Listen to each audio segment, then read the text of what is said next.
Ya, sebenarnya ya, saya sudah katakan dari kemarin bahwa komunis itu kan satu rasa, satu apa sama rata sama rasa, ya kan? Kalau kita sebenarnya sih hampir sama saja, cuman beda kepemimpinannya saja.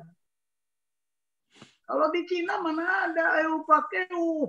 Di Indonesia ini kebanyakan EU pakai EU. Makanya nggak jalan kepemimpinan Pancasila itu. Ya. Kalau di sana nggak ada ceritanya. Uighur itu mau coba-coba disikat habis. Ya kan? Lihat itu Tibet ya, Tibet. Nggak bisa. Yaitu sama rata sama rasa. Itu komunis itu ideologinya. Jangan salah, dia juga mikirkan kesejahteraan. Bukan nggak mikirkan kesejahteraan, memikirkan kesejahteraan.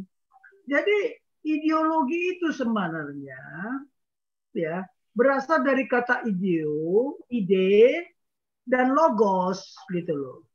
Ya. Nah sekarang kalau ide dia membangun negaranya dengan prinsip sama rata sama rasa, agama itu candu umpamanya. Itu kan Tiongkok. Ya, kemudian visinya apa? Ya, Tiongkok itu punya visi. Dulu ada 6 negara, mereka bertarung mati-matian.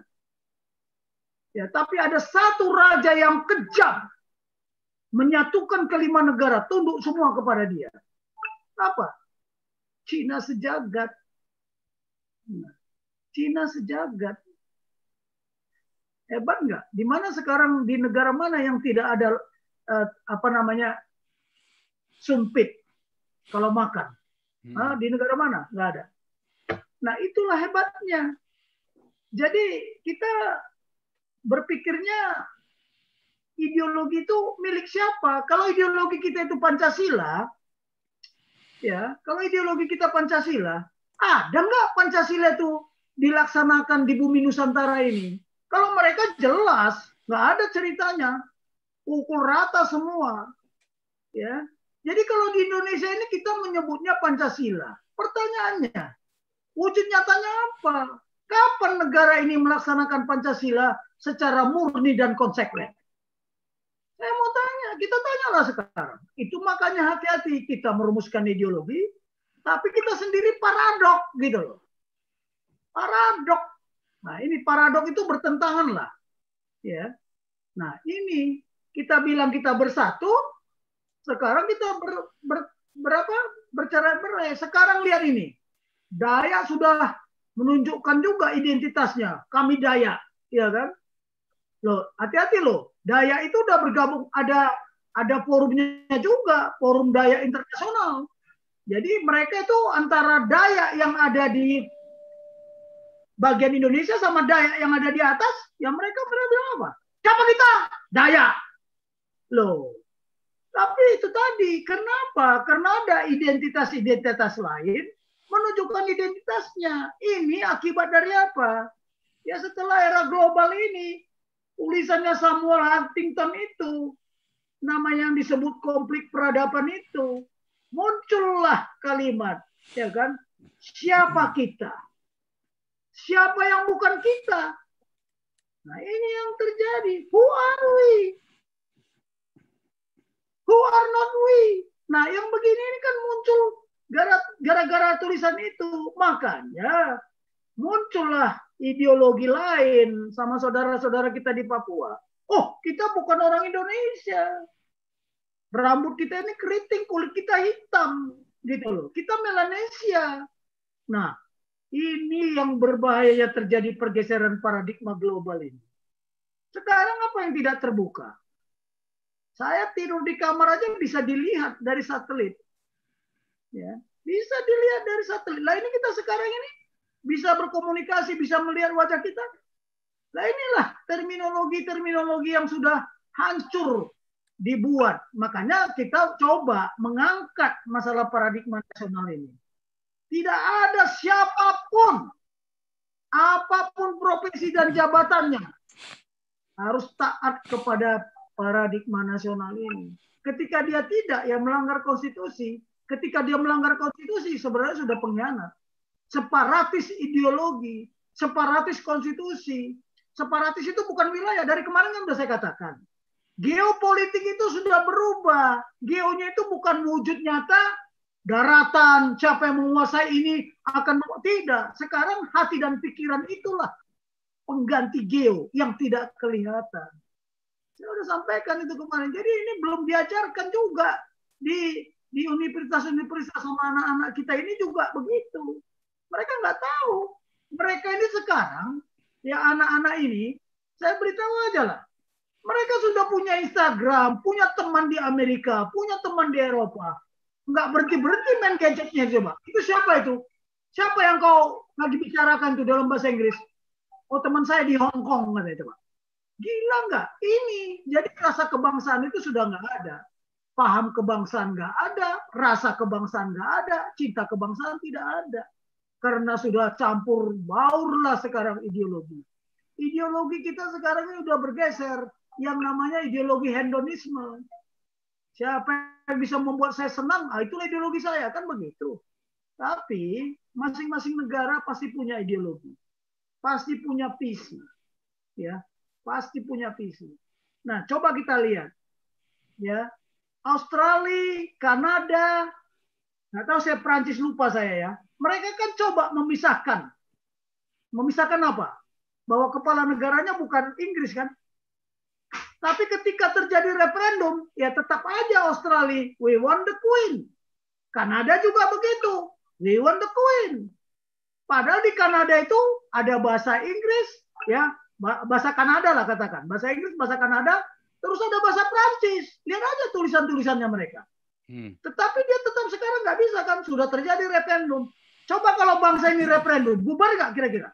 Nah, itu kemarin yang ditanyakan siapa itu kemarin itu? Kodok, Pak Kodok itu kan? Itulah. Kalau ditantang referendum, bubar. Bubar negara kita. Makanya jangan coba-coba geser ke paradigma referendum. Tetap paradigmanya ya Sumpah Pemuda itu. Nggak ada alternatif lain. Ya, apapun yang terjadi, saya bilang, di tim-tim, di mana-mana, tentara itu tidak pernah dilatih menjadi prajurit yang sangat bengis, sangat kejam, pembunuh. Enggak pernah saya dilatih seperti itu.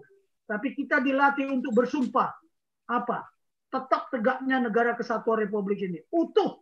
Makanya setia kepada negara kesatuan Republik Indonesia. Ketika dia tidak setia, ya sudah. Tapi sekarang kan TNI juga dicoba digembosi itu. Ya. Digembosi. Hati-hati karena itulah nanti kita main nanti di bagian kedua besok atau ketiga besok itu kita akan bongkar. Bagaimana setelah reformasi negara ini sudah istilahnya babak belur nggak karuan-karuan. Ya kan? Kenapa terjadi konflik? Makin tajam konfliknya sekarang dibandingkan Orde Baru, dibandingkan Orde Lama. Wah, sekarang lebih mencekam dan lebih tajam. Mengarah kepada disintegrasi. Saya kira bisa menjawab lah ya. Ini mungkin banyak sekali di dunia ini, apalagi di Indonesia. Kalau tidak satu ideologinya Pancasila, wah repot. Makanya tadi saya katakan apa? Tidak ada ideologi lain di bumi persada ini kecuali Pancasila. Tidak ada konstitusi lain selain Undang-Undang Dasar 1945. Walaupun saat ini terjadi pergeseran paradigma terhadap konstitusi kita. Sudah diamandemen 4 kali. Sampai sekarang benturan terus ini. Nanti ada amandemen kelima lagi. Ada kelompok yang ingin merubah amandemen kepada yang asli. Ada yang kelompok ingin ya memperbaiki ya amandemen yang ada. Amandemen kelima. Ada lagi kelompok nggak usah, yang ada saja sudah sekarang ini. Jadi memang ini kita dibenturkan melalui paradigma. Waduh, ini lebih berbahaya. Hancur-hancuran, bukan senjata, bukan peluru tajam yang bikin kita mati. Tapi pergeseran paradigma. Tadi udah saya kasih tahu kan aturan mainnya. Terjadi pergeseran paradigma, akan terjadi benturan dan konflik. Tapi ada nggak partai yang tidak menginginkan Pancasila sebagai ideologi? Ada. Walaupun di ADART-nya di situ tertulis ajas, partai ini berajaskan Pancasila. dan Undang-Undang 45. Tapi implementasinya enggak. Ini karena tidak paham. Baik, itu saya kira bisa menjawab ya. Ya, nanti saya ada mau nanya dikit, tapi mungkin supaya cepat ini, Christine Abigail, silakan di-unmute. Langsung ya, respon ya, Christine Abigail, di-unmute. Oke, sambil nunggu Christine Abigail silakan di-unmute. Bisa nggak di-unmute sendiri? Sudah saya buat unmute. Kalau kita lihat ya, Pak Jenderal, kalau Papua dengan Timor Leste itu kan mereka punya alasan karena ketidakadilan sosial. Dan itu bukan cuma alasan karena sudah ada upaya-upaya ke sana. Tetapi mengapa sekarang ini yang paling nyata itu adalah orang-orang Islam yang ingin mengganti ideologi Pancasila ini. Kalau dari Papua, dari Timor Leste, pada awalnya saya banyak ketemu mereka ya. Mereka semua sangat cinta dan mereka sangat bangga dengan nasionalisme Indonesia. Tetapi karena ya terjadi tindakan-tindakan yang represif, solusi-solusi yang represif, maka mereka mulai berdisintegrasi dan mereka minta referendum. Kalau kita lihat hari ini di Timor Leste, konflik antar golongan, konflik agama itu sangat kecil sekali. Bahkan di Papua pun mereka mengizinkan masjid berdiri, apa segala macam, nggak seperti di Aceh.